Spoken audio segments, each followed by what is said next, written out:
Видов игравме многу пати. И знаевме буквално се за нив. Знаем што треба нашите играчи да се бранаат, како треба да сервираат. Значи, за секој играч си имаше своја задача.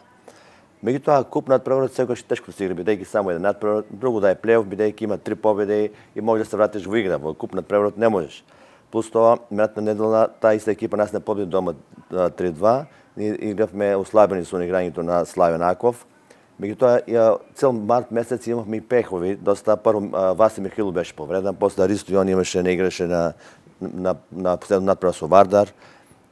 Славен Аков веќе 2 недели паузира. Така да доста проблеми, меѓутоа еве на крајот се добро се заврши. Играчите се држат до договорот, дадва максимум и гледате резултатот доаѓа.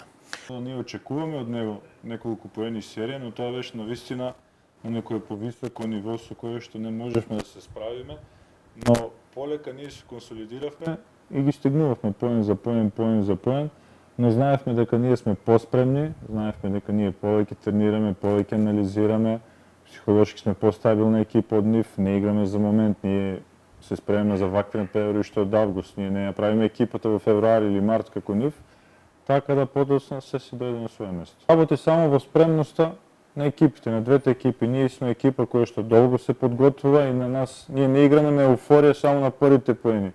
Почетокот може да ти биде добар ако влезеш максимално еуфорично. Ако не си спремен, не можеш да го издржиш тоа.